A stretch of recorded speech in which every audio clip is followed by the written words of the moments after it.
Big Boss Malayalam season 7 live അപ്ഡേറ്റിലേക്ക് തന്നെ പോകാം. അപ്പോൾ നമ്മുടെ ബിഗ് ബോസിന്റെ സൈഡിൽ നിന്നൊരു 7ന്റെ പണിയൊക്കെ പ്രതീക്ഷിച്ചിരുന്ന പ്രേക്ഷകരെ നിരാശരാക്കിക്കൊണ്ടാണ് ബിഗ് ബോസിന്റെ മനസ്സ് പെട്ടെന്ന് മാറിയിരിക്കുന്നത്. വേറൊന്നുമല്ല, നമ്മുടെ ജയിൽ ടാസ്കിൽ ജിസേലിനെയും ഒനീൽ സാബുവിനെയും ബിഗ് ബോസ് മോചിപ്പിച്ചിരിക്കുകയാണ്.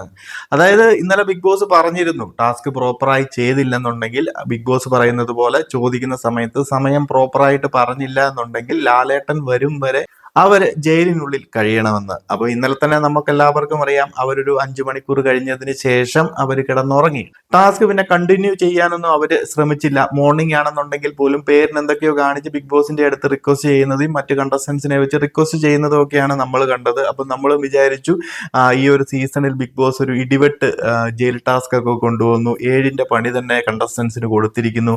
അവരുടെ ശ്രദ്ധയില്ലായ്മ അല്ലെങ്കിൽ റെസ്പോൺസിബിലിറ്റി ഇല്ലായ്മ, ഓരോ ടാസ്കിലും പ്രോപ്പറായിട്ട് ചെയ്യാതെ ഇങ്ങനെ അലമ്പ് കാണിക്കുന്നത് കൊണ്ട് തന്നെ ഒരു ടൈറ്റ് ആക്കി കൊണ്ടുവരാൻ വേണ്ടി ബിഗ് ബോസ് കൃത്യമായ ഒരു പ്ലാനോട് കൂടി ശക്തമായ രീതിയിൽ ഒരു ജയിൽ ടാസ്ക് ഒക്കെ കൊടുക്കുമെന്ന് കരുതി അതുപോലെ തന്നെ ഒരു ജയിൽ ടാസ്ക് കൊടുത്തു. അത്രയ്ക്കും കഷ്ടപ്പാട് നിറഞ്ഞതായിരുന്നു ആ ഒരു ടാസ്ക്. ഓരോ സെക്കൻഡും കൗണ്ട് ചെയ്ത് ആ ഒരു കമ്പി കൊണ്ട് കൗണ്ട് ചെയ്തുകൊണ്ട് ഓരോ മണിക്കൂറുകളും അടയാളപ്പെടുത്തി ബിഗ് ബോസ് ചോദിക്കുമ്പോൾ കറക്റ്റ് ഒരു സമയം പറയുക. ബിഗ് ബോസ് ഇന്നലെ തന്നെ ഈവനിങ് ആ ഒരു സമയം പറഞ്ഞിരുന്നു, രാത്രിയിൽ സമയം പറഞ്ഞിരുന്നു, ഇനി ചോദിക്കുമ്പോൾ കറക്റ്റ് സമയം പറയാൻ വേണ്ടിയിട്ട്. അപ്പം ഏകദേശം അവരൊരു സമയമൊക്കെ പറഞ്ഞു, ഏകദേശം സമയം നോക്കി എല്ലാവർക്കും പറയാൻ സാധിക്കും. എന്നാൽ അത് ഈ പറയുന്ന 3 മിനിറ്റിനടുത്ത് വരുന്ന ഒരു സമയമൊന്നും അല്ലായിരുന്നു. എങ്കിൽ പോലും ബിഗ് ബോസ് പറഞ്ഞു ഏകദേശം അടുത്തൊക്കെയാണെന്നും പറഞ്ഞുകൊണ്ട് ഒരു അയവ് വരുത്തി ബിഗ് ബോസ് അവരെ ഇന്നൊരു വീക്കെൻഡ് ആണ്, ഒഴിവ് ദിവസമാണ്, വിശ്രമ സമയമാണ്, ജയിൽ ടാസ്ക് കൊടുത്തു കഴിഞ്ഞിട്ടുണ്ടെന്നുണ്ടെങ്കിൽ നെക്സ്റ്റ് ഡേ വിശ്രമ ഡേ ആണെന്നുള്ള കാര്യം എല്ലാവർക്കും അറിയാം. പിന്നെ എന്തിനാണ് ബിഗ് ബോസ് അങ്ങനെ ഒരു സംഭവമൊക്കെ പറയുന്ന? ലാലേട്ടൻ വരുന്നത് വരെ നിങ്ങൾക്ക് ജയിലിൽ കിടക്കേണ്ടി വരും പ്രോപ്പറായിട്ട് ടാസ്ക് ചെയ്തില്ല എന്നുണ്ടെങ്കിൽ.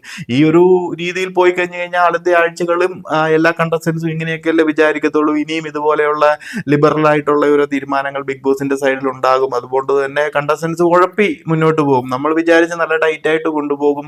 അതുപോലെ തന്നെ ജിസയിലും ഒനിയിലും ആ ഒരു ടാസ്കിൽ ഫെയിൽ ആയതുകൊണ്ട് തന്നെ മികച്ച എന്തെങ്കിലും ഒരു പണി കിട്ടും. ലാലേട്ടൻ വരുമ്പോൾ അത് ചോദിക്കും, മിക്കവാറും ഇത് ചോദിക്കും. എന്നാൽ പോലും ഒരു പണിഷ്മെന്റ് എന്ന രീതിയിലേക്ക് പോയി കഴിഞ്ഞിട്ടുണ്ടെങ്കിൽ കണ്ടിരിക്കുന്ന പ്രേക്ഷകർക്കും ഒരു ഇൻട്രസ്റ്റ് ആവും. അവർക്കും ആ ഒരു ഹാർഡായിട്ടുള്ള ടാസ്കുകളിലേക്ക് വരുമ്പോൾ കണ്ടസ്റ്റൻസും കുറച്ചും കൂടെ വിജിലന്റ് ആയിട്ട് മുന്നോട്ട് പോകാൻ ശ്രമിക്കും. എന്നാൽ അതൊന്നും ഉണ്ടാകാതെ ബിഗ് ബോസും ഒരു തണുപ്പൻ മട്ടാണ്, അല്ലെങ്കിൽ ഒരു തണുപ്പൻ അപ്രോച്ചാണ് ഈ ഒരു സീസണോട് കാണിക്കുന്നത്. വെറുതെ പ്രൊമോയിലും അതുപോലെ തന്നെ ഈ ഒരു സീസൺ തുടങ്ങുന്ന സമയത്ത് കാണിച്ച കുറച്ച് ഹൈപ്പും, വീക്കെൻഡിൽ വന്നിട്ട് മലമറിക്കും, അല്ലെന്നുണ്ടെങ്കിൽ സീസണിൽ മലമറിച്ച് കളയും, കണ്ടസ്റ്റൻസിനെ പിടിക്കും എന്നൊക്കെ പറയുന്നതല്ലാതെ ഒന്നും ചെയ്ത് കാണുന്നില്ല. ബിഗ് ബോസിന്റെ സൈഡിൽ നിന്ന് പോലും വളരെ ലിബറലായിട്ട് വളരെ തണുപ്പ മട്ടിലാണ് ഓരോ ടാസ്കുകളിലോട്ടുള്ള അപ്രോച്ചും. അതേ രീതിയിൽ തന്നെയാണ് കണ്ടസ്റ്റൻസ് തിരിച്ചും ചെയ്യുന്നത്.